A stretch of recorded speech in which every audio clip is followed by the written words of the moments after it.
우리 함께 이렇게 인사하겠습니다. 주님의 이름으로 사랑하고 축복합니다. 주님의 이름으로 사랑하고 축복합니다.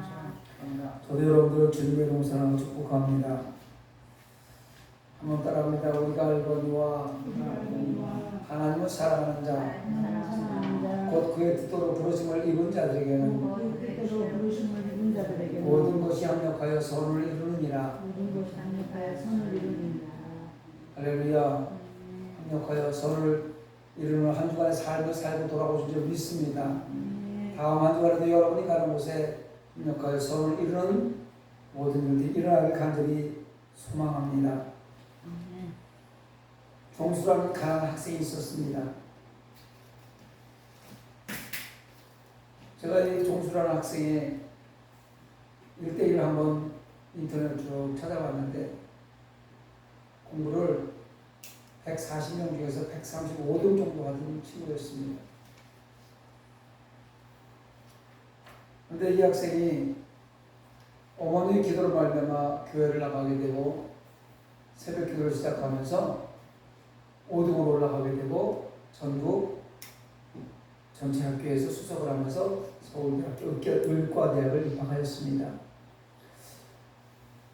가난한 집안의 아들이었기 때문에 어머니가 혼자 삭바느질을 해서 이렇게 키우고, 이런 어머니를 보면서 내가 성공하면 어머니 속옷을 사드려서 춥지 않게 해드리고 어머니와 함께 돼지고기를 실컷 먹는 게 소원이었다고 합니다. 의과대학을 졸업하고 서울대학교 인터로 들어갔어요. 첫 월급을 받았습니다. 얼마나 기뻤겠어요. 첫 월급 받고 그냥 봉투 들고 어머니한테 달려가서 어머니 저 첫 월급 받았습니다. 또 손에 들려드렸어요. 그리고 어머니 이제 우리 고기 먹으러 가요. 속옷도 사드릴게요. 근데 어머니 이렇게 말씀하십니다. 종주야, 기왕 믿을 바에 잘 믿자. 지금까지 하나님의 은혜로 살았으니 앞으로 하나님의 은혜로 살 거야. 바르게 살자. 이건 내가 처음 받은 월급이니 첫 열매다. 우리 이것 하나님의 것이니 하나님 드리자. 이거 우리 게 아니다. 첫 열매니까. 종수학생이 어머니 그럼 11조만 드리고 고기 먹어요. 어머니께서 아니다. 첫 열매니까 우리 것이 아니니까 우리 깨끗하게 좀 살자. 주일날 첫 열매를 하나님께 드렸습니다. 보름쯤 지났는데 학장이 그를 불렀습니다. 의사고시에서 1등을 했다면서 상금을 주시는데 하나님 앞에 드렸던 월급의 2배를 상금으로 주셨어요. 할렐루야. 성도들이 하나님 앞에 드렸던 첫 열매를 1등을 시킬 뿐만 아니라 2배로 돈을 주신 거예요. 이제 너무 좋아서 어머니 속옷도 사드리고 고기도 많고 먹어야지 생각 어머니한테 달려갔어요. 어머니 제가 의사고시에서 1등을 했대요. 상금도 와서 고기 실컷 먹어요. 어머니는 빙그레 웃으시면서 봉투를 받아들었습니다. 종수야, 너 지금까지 상금 타본 적 있니? 없고 처음인데요. 첫 상금이니까. 첫 상금이니까 첫 열매로구나. 고기 먹고 싶은 학생을 고기를 못 먹게 하고 하나님 앞에 드리자. 이거 주일까지 기다리다가 시험 비겠다. 새벽에 일어나자. 그리고 새벽에 일찍 일어나서 그런 어머니의 손을 들고 제단 어머니가 종수의 그 의사 손을 붙들고 하나님 앞에 상금을 다 바쳤습니다. 그가 누구냐면 잘 아시는 분이에요. 한국 교육의 지대한 영향을 끼치고 미국 의학계를 깜짝 놀라게 만든 암 박사라는 원종수 박사입니다. 이 원종수 박사 일기를 보면서 야 진짜 기쁨으로 단을 거둔 대표적인 신앙의 인물이구나. 이분이야말로 기쁨으로 진짜 단을 거둔 신앙의 인물이 이 사람이구나 하면서 제가 또 읽고 또 읽고 또 읽어봤습니다. 그래서 오늘 저는 시편 120편 1절로 6절로 본문에서 기쁨으로 거두리로다 라는 제목으로 오늘 말씀을 나누려고 합니다. 오늘 본문은 이스라엘 백성이 70년 바벨론 생활을 마치고 후로 돌아오는 기쁨과 감격을 노래한 내용입니다. 미리 고국으로 1차로 돌아왔던 사람들도 있고 고교학원이 고국은 황폐해져 있고 이런 모습 가운데 고국으로 돌아올 생각을 하니까 너무나 기쁨이 좋은 거예요. 노예로 살던 삶은 매일매일 눈물의 삶이었잖아요. 여러분, 남의 종으로 전쟁에서 지고 포로로 끌려가서 노예의 삶을 산다는 것은 짐승만도 못한 삶을 사는 거, 짐승 취급받으며 사는 거거든요. 그렇게 70년 동안, 우리는 36년 동안 일제 지하에 살면서 얼마나 많은 고통을 당했습니까? 그런데 70년 동안 포로 생활이 마감된다고 하니 얼마나 기쁘겠습니까? 시편 137편 1절을 보니까 우리가 바벨론의 여러 강변 거기 앉아서 시온을 기억하며 울었도다 라며 눈물 없이는 한동안 살아갈 수 없었던 세월, 고통과 근심과 염려로 단 하나도 신음하지 않고서는 보낼 수 없던 나날들을 기록하였던 내용이 바로 137편 1절입니다. 그런데 그들에게 도저히 일어날 수 없는 일이 생겼습니다. 70년 바벨론 포로 생활에서 해방이 된 겁니다. 여러분, 바벨론 강가에서라는 노래 많이 들어보셨죠? I deliver of Babylon 하면 이 노래 많이 들어보셨죠? 이게 바벨론 강가에서 이스라엘 백성들이 고국을 걸어가면서 하는 노래가 바로 I deliver 바벨론. 바벨론 포로에서 이제 고국으로 막 돌아옵니다. 얼마나 놀랐던지 1절을 통해서 보니까 여호와께서 시온의 포로를 돌려보낼 때 우리는 꿈꾸는 것 같았도다. 할렐루야. 꿈 같은 일이 일어났어. 정답 꿈이야. 이건 꿈이 아니야. 꿈이 아니면 이렇게 일어날 수가 없어. 복장 강독을 노래했습니다. 꿈만 같은 일을 본문은 증거하는데 기쁨으로 단을 거두르라. 즉 열매를 거두는 기쁨에 비하는 거예요. 모든 일어나는 상황 가운데 열매를 거두기 위해서 얼마나 많은 시간의 수고가 필요합니까? 그래서 열매를 거두는 시간은 기쁘잖아요. 그동안 뒤에 있었던 수고는 그냥 그 열매를 말미암아서 다 묻혀버리고 기쁨으로 단을 거두는 그거를 노래하는 거예요. 여러분, 기쁨은 고난을 이기게 합니다. 기쁨은 시련을 극복하게 합니다. 기쁨은 어려움과 고통을 잊게 하며 하나님만 바라보게 만드는 것입니다. 여러분, 기뻐하십시오. 기쁨으로 나를 거두기 위해서 어떠한 삶을 살아야 될까? 세 가지로 제가 말씀드립니다. 첫째, 큰일을 행하시는 하나님을 바라보아야 합니다. 모라비안 선교사 조지 스미스의 세계는 아프리카 선교사가 되고자 하는 목표에 집중되어 있었습니다. 오랜 준비의 생활을 하고 나서 아프리카 선박에 올랐습니다. 이때 당시만 해도 아프리카 완전히 척박한 땅이에요. 아프리카 올라서 몇 달 지나지 않아서 추방을 당합니다. 그가 추방될 때까지 거기서 선교사로서 복음을 전하면서 한 일이 뭐냐면 늙은 한 여인을 만나서 그 한 사람 해결시킨 것밖에 없어요. 조지 스미스는 죽을 때까지 아프리카를 향해서 무릎 꿇고 기도했습니다. 수십 년 선교 준비와 몇 달 동안의 선교, 그리고 늙은 여인 한 사람의 열매, 더욱이 젊어서 죽어간 스미스 선교사, 아무리 보아도 허무한 인생이었다고 할 수밖에 없어요. 그 내용을 보면 허무한 인생이에요. 수십 년 동안 준비해 가서 아프리카 가서 복음을 전해야지 갔는데 몇 달 만에 쫓겨났는데 그 몇 달 동안에 만나서 전도한 사람이 딱 늙은 여인 한 사람, 많은 사람들이 실패라고 이야기합니다. 그러나 100년 뒤에 스미스 선교사가 심어놓은 하나님의 밀이 싹이 나고 자라서 13,000명의 그리스도인들을 열매 맺게 했다는 사실입니다. 수십 배, 수백 배 아닌 수만 배 이상의 결실을 맺게 하시는 하나님의 역사가 있었던 거예요. 늙은 한 여인에게 전해진 복음이 13,000배, 13,000명이 돌아왔다는 거예요. 예수님께로. 본문 2절 하반절에 보니까 그때의 문 나라 가운데 말하기를 여호와께서 그들을 위하여 큰 일을 행하셨다 하였도다. 문 나라들도 유다 백성의 귀환을 하나님 하신 큰 일이라고 찬양하였습니다. 바벨론 70년 포로 생활을 하고 있는 이 이스라엘이 도저히 회복해서 해방을 돼서 자기 고국으로 돌아갈 수 있다고 생각하는 게 하나도 없었어요. 그냥 여기서 이대로 바벨론 포로로 이스라엘 나라는 없어지는구나 이렇게 생각했었습니다. 그러나 하나님의 놀라운 간섭하심으로 말미암아 해방받는 그 모습을 보면서 그 주위에 있던 나라들이 아, 하나님이 있다. 하나님 살아계심을 찬양했다고 했습니다. 포로 생활하는 이스라엘 백성들을 비웃거나 대적하던 사람들이에요. 문나라라고 지금 여기 써있는 그 사람들은 아유 하나님밖에 모르는 하나님 니들 뭐 해주나 한번 보자. 이러면 조롱하던 사람들이에요. 어쩌면 지금 교회 니들 지금 뭐 하나 지금 보자. 세상이 비웃음을 받고 있는 교회일 수도 있습니다.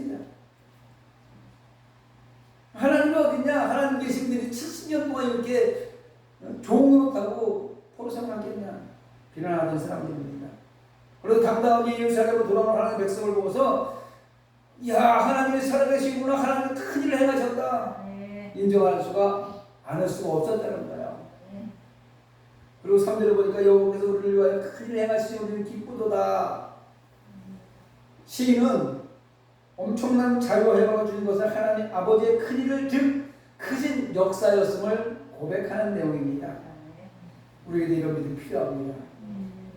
지금 이 시대에 남아있는 하나님의 백성들, 예배자를 사모하고 예배자를 나와서 목숨을 담보로 예배를 드리는 하나님의 백성들에게 이런 믿음이 필요합니다. 개인이나 가정이나 모든 과정 속에 오직 큰일을 계획하시고 실행하셔서 이루어주시는 그 하나님만 바라보아야 될 줄 믿습니다. 세상 사람들은 안 된다고 하지만 우리는 긍정적으로 생각하고 된다고 말하시기 바랍니다. 그리고 그대로 이룰 줄 믿습니다. 70년 포로 생활을 마치고 고국을 향해 돌아오면 포로 생활을 마치고 70년 동안 그 힘든 생활을 마치고 고국으로 돌아오면서 노래하는 이 노래의 모습, 우리도 이 코로나가 종식되면서 역시 하나님이 살아계시구나 노래하는 저와 여러분의 입술이 되길 간절히 소망합니다. 그리고 세상 사람들은 역시 예수 믿는 하나님의 백성들이 저 믿음이 맞았네 라고 이야기할 수 있도록 살아가시기 바랍니다. 두 번째로 기쁨으로 단을 거두기 위해서는 눈물로 씨를 뿌려야 됩니다. 우리나라 첫 번째 순교의 제물이 토마스 선교사입니다. 토마스 선교사의 아버지는 영국 웨일즈 하노버 교회 담임 목사의 로버트 토마스예요. 아들과 며느리를 처음에 중국으로 보냈습니다. 1년이 채 되지 않아서 며느리와 손자가 순교의 제물을 위해 중국에서 죽었어요. 가슴이 아파하던 때 1866년 아들 토마스가 마지막으로 아버지에게 편지를 한 통 보냅니다. 저는 조선으로 들어갑니다. 어쩌면 다시 들어올 수 없는 걸 수도 있습니다. 라고 편지 한 통을 보냅니다. 그와 아들이 조선 땅 대동강론에서 참수되었다는 소식을 듣게 됩니다. 여러분, 토마스 선교사 얘기하시죠? 배에서 내려서 성경 한 교 전해주고 그 자리에서 죽은 사람은 목이 잘려서 27살의 젊은 아들 토마스가 조선 땅에서 죽었다는 소식을 들었을 때 아버지의 마음은 어떠했겠습니까? 며느리도 잃고 손자도 잃고 그 아들 하나가 생전 모르는 조선 땅에 발 딛자마자 목이 잘려서 참수되는 그런 절망을 느끼지 않았겠습니까? 그러나 그런 절망의 눈물 흘리지 않았습니다. 오히려 아들이 순교한 그 땅을 위해서 기도했는데 무려 20년 동안 눈물을 뿌리며 기도했다고 합니다. 그리고 아버지 목사는 1884년에 하나님을 부름받고 세상을 떠났지만 바로 그 해에 여러분이 너무나 잘 아시는 아펜젤러 선교사와 언더우드 선교사가 우리나라에 들어오게 되었습니다. 세상을 떠나던 그 해에 20년 동안 눈물로 기도하던 그 선교사가 그 토마스 선교사의 아버지가 돌아가신 그 해에 아펜젤러 선교사, 언더우드 선교사 우리 이 땅에 들어와서 복음의 씨앗이 퍼지기 시작했습니다. 아들을 순교의 제물로 드린 아버지의 눈물의 기도가 복음의 문을 여는 통로가 되었다는 것을 잊지 마시기 바랍니다. 복음은 척박한 영적 불모지에 눈물과 희생의 피를 먹을 때 꽃이 피고 열매가 맺어지는 것입니다. 여러분, 저 들에 피어있는 저 꽃, 저 열매, 저 산에 있는 저 꽃, 저 열매 그냥 있는 거 아니에요. 비바람, 폭풍 후 다 견뎌내고 가뭄도 견뎌내고 다 견뎌내야 결국 열매가 맺어질 수 있는 것입니다. 복음의 열매 마찬가지입니다. 그 복음의 열매가 하나 맺어지기까지는 수많은 희생이 뒤따라야 된다는 것을 잊지 마시기 바랍니다. 어떤 사람이든 어떤 곳이든 그냥 되는 법은 없습니다. 반드시 그를 향해 흘린 눈물의 씨앗이 있다는 사실을 잊어서는 안 됩니다. 우리도 코로나로 잃어버린 영혼들을 바라보아야 됩니다. 지금 코로나로 말미암아서 반토막이라는 이 교회들, 하나님의 백성을 세상으로 떠난 하나님의 백성들, 그들을 잊어버려서는 안 됩니다. 그들을 우리는 날마다 바라보아야 된다는 겁니다. 뿐만 아니라 복음을 듣지 못해서 죽어가는 영혼들, 어쩌면 지금 선교로 말미암아 살아가던 저 아프리카와 동남아시아 저 열악한 국가들, 그곳에 지금 모든 선교가 지금 준비되어 있어서 많은 사람들이 배고픔과 목마름으로 죽어가고 있을 수 있습니다. 그들을 불쌍히 여기고 하늘에 하나님을 바라보면서 눈물의 씨앗을 뿌려야 될 줄 믿습니다. 본문 5절입니다. 눈물 흘리며 씨를 뿌리는 자는 기쁨으로 거두리로다. 이스라엘은 바벨론에서 돌아오긴 했지만 고국 땅을 보니까 야 여기서 어떻게 살아갈까 황무해졌어요. 버려졌습니다. 잡초와 수목으로 무거졌고 성벽이 무너졌고 예루살렘 성은 들짐들이 물대고 있었습니다. 이스라엘 백성들 마음은 한없이 무거웠습니다. 황무한 땅을 개간하려면 눈물도 고통을 감내해야 했습니다. 여러분 이스라엘 백성들 70년 만에 벌어진 땅에 들어와서 황무한 땅을 바라보며 힘들어한다면 우리는 지금 약 1년 7개월 정도 되는 코로나로 말미암아서 황무해져 있는 우리의 영적 상태를 한번 돌아봐야 될 줄 믿습니다.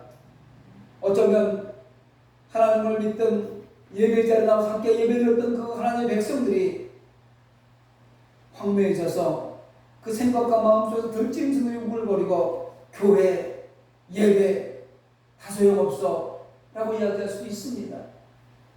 하나님 이 저들을 불쌍히 여겨주세요. 우리가 다시 한번 눈물의 씨앗을 뿌리지 않으면 안 되는 시간이 될 줄 믿습니다. 그리고 그들을 위해서 우리가 하루아침에 저들이 다시 돌아오지 않습니다. 이스라엘 백성들이 황무한 땅을 개간하면서 피땀 흘려 눈물을 흘리며 개간했던 것처럼 저 영적으로 죽어가던 저 코로나를 말미암아 죽어가는 저 영혼들을 위해서 우리가 정말로 피땀 흘려 새벽기도 저녁기도 시간 날 때마다 저들을 위해서 눈물을 흘리면서 기도해야 저들이 돌아오게 될 줄 믿습니다. 그들은 미래를 바라보면서 눈물을 흘리며 씨를 뿌리는 자는 기쁨으로 거두리라다 고백했던 것입니다. 하나님이 주시는 축복은 땀과 눈물을 흘린 뒤에 비로소 얻게 되는 것입니다. 눈물을 흘리며 씨를 뿌리는 자에게는 꿈같은 복을 내려주심을 믿으시기 바랍니다. 여러분 꿈과 같은 일이 일어나길 원합니까? 여러분이 눈물을 뿌리며 큰 일을 주님 앞에 나와서 기도하면 반드시 놀라운 꿈 같은 일이 벌어질 줄 믿습니다. 꿈만 같은 일이 벌어질 수 있어요. 하루아침에 코로나는 종식되고 떨어졌던 경제가 회복되고 함께 더불어 교회는 많은 사람들이 몰려와서 주님을 찬양하며 예배할 수 있는 꿈만 같은 일들이 나타날 줄 믿습니다. 눈물을 흘리며 씨를 뿌리는 모습은 자신을 포기하고 희생하는 거예요. 지금 여러분 그냥 먹고 살만하잖아요. 그러나 광야 가운데 나간 저 영혼들 다시 세상 가운데 나가서 생존 전쟁이라고 저곳에 나가서 아기다툼하며 살아가는 저 영혼들을 생각해 보시기 바랍니다. 나는 그냥 잘 먹고 예배 잘 드리고 잘 사니까 저들 신경 안 쓴다? 하나님의 백성의 의무를 다하는 거 아닙니다.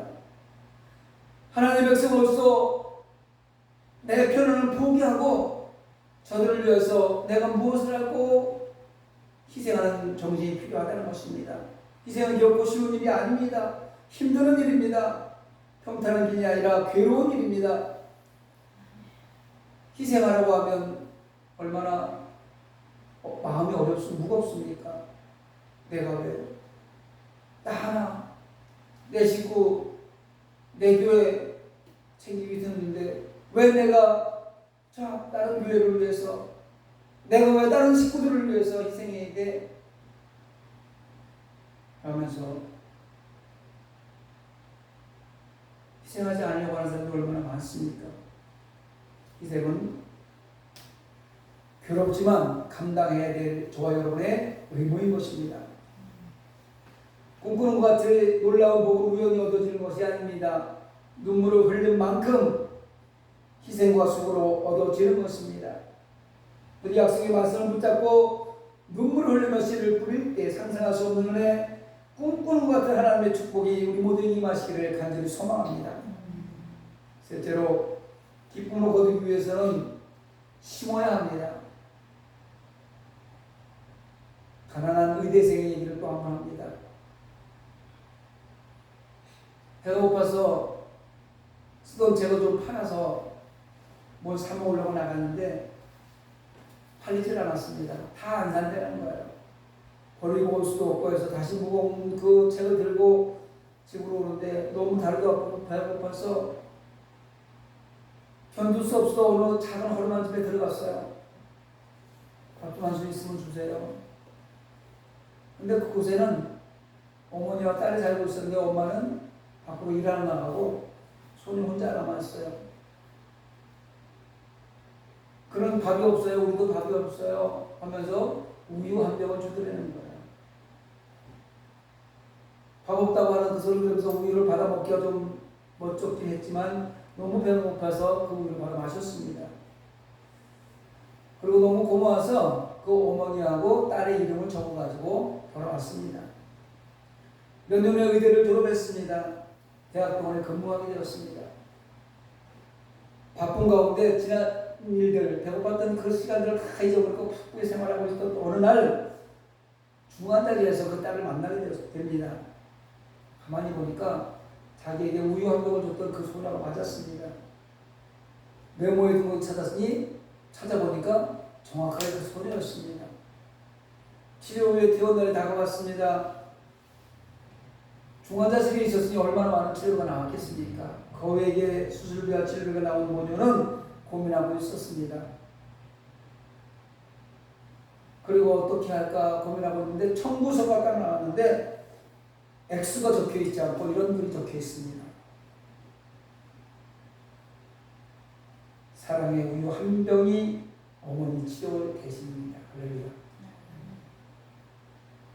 딸이 준 그 우유 한 병을 먹고 허기진들을 달래고 다시 공부를 열심히 책을 가져와서 공부했던 그 학생이 대학병원에 의사가 되어 있는데 그 어머니가 아주 곱슬병에 걸려 들어왔던 거 아닙니까? 그래서 많은 치료비 때문에 어떻게 할고 하고 있는데 사랑의 우유 한 병이 어머니 치료비 대신입니다 라고 써있더래요. 여러분, 하나님이 역사하신 놀라운 일이 벌어집니다. 심은 대로 거두게 하지 않으면 우리가 수고와 열정을 심을 때 반드시 기쁨으로 거두게 만들어 주십니다.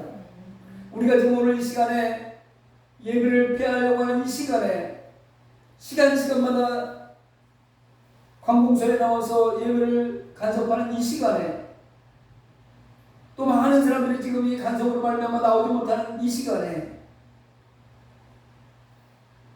그럼에도 불구하고 예배를 회복하기 위해서 하나님을 찬양하고 기쁨으로 씨를 뿌리는 여러분들은 반드시 기쁨의 단을 거둘 줄 믿습니다.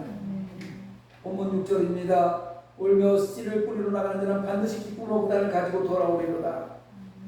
심은 대로 거둔다는 말을 기계적인 보상으로 이해해서는 안 됩니다. 어떤 사람들은 여기서 콩 심은 데 콩 나오고 팥 심은 데 팥 난다 이런 권선제어로 이해하고 있는데 이렇게 이해해서는 안 되는 겁니다. 여러분, 콩 심은 데 콩 나오고 팥 심은 데 팥 난다는 소리는 무슨 소리냐면 원인에 따라서 결과가 생긴다는 것, 이것을 비유적으로 말하는 거예요. 맞는 얘기죠. 콩 심은 데 콩이 나야 되고 팥 심은 데 팥이 나야 되죠. 그러니까 어떤 사람이 인터넷에 이렇게 써놨어요. 내가 올 한해는 술을 잔뜩 심었으니 내년에는 술이 열리겠지. 술을 잔뜩 심었으니 내년에는 간암이 열릴 겁니다. 저는 이렇게 생각했어요. 그 사람은 그렇게 써놓고 5만원짜리가 주렁주렁 열리려니 5만원을 심어야 되겠네. 이러면서 어디 뭐 스포츠 토토를 5만 원을 한다는 이렇게 써 있는 사람도 있어요. 이런 걸 잘못 해석하면 이렇게 해석할 수밖에 없습니다. 원인에 따라서 결과가 생긴다는 것. 그러나 하나님의 방법은 그렇지 않습니다. 누가복음 6장 38절 너무나 잘 아는 말씀에 주라 그리하면 너에게 줄 것이니 곧 후이 되어 들고 흔들어 넘치도록 하여 너에게 안겨주리라. 너희가 헤아리는 그 헤아림으로 너희도 헤아림을 받을 것이니라. 할렐루야. 전능하신 하나님은 인격적인 하나님이십니다. 믿으십니까? 그러므로 기계적 보상이 아니라 은혜의 원리로 누르고 흔들어 넘치도록 주신다는 거예요. 풍성하게 갚아주신다는 겁니다. 심은 것 이상으로 30배, 60배, 100배로 거두게 하신다는 것입니다. 나를 사랑하고 내 계명을 지키는 자에게 천대까지 은혜를 베푸시느니라 약속하셨기 때문입니다. 심은 대로 거두게 하심을 기억하시기 바랍니다. 여러분 지금 이 작은 교회 나와서 최선을 다해서 물질을 심는 이것 하나님께서 그냥 내버려두지 않습니다. 반드시 놀라운 기적의 현상이 유성초음파에 나타나고 여러분 삶 가운데 나타날 줄 믿습니다. 몸으로 봉사하는 그 사람 건강 주신 거 몸으로 봉사해서 건강 주시는 것입니다. 찬송을 심으면 뭐가 나와요? 기쁨이 나옵니다. 기도를 심으면 능력이 나오게 하시는 것이 하나님의 은혜입니다. 여러분 마음이 울적합니까? 찬송하십시오. 그러면 기쁨이 흘러나옵니다. 여러분 뭔가 하나님 일을 하는데 하나님의 권세와 능력이 필요하십니까? 기도하시기 바랍니다. 그럼 하나님께 반드시 놀라운 능력으로 채울 줄 믿습니다. 사랑하는 성도 여러분, 기쁨으로 거두리로다 이 말씀은 하나님의 약속입니다. 심은 대로 거두기 때문에 좋은 씨를 심어야 합니다. 눈물로 씨를 뿌릴 때 기쁨으로 거두게 하심을 믿어야 합니다. 연점과 수고가 있을 때 하나님께서 반드시 갚아 주시는 것입니다. 그럼 어떤 고통과 아픔이 있어도 믿음으로 감당하며 기쁨으로 거두는 은혜의 복을 얻는 성도들이 다 되시기를 주님 이름으로 축원합니다. 말씀을 생각하면서 우리 함께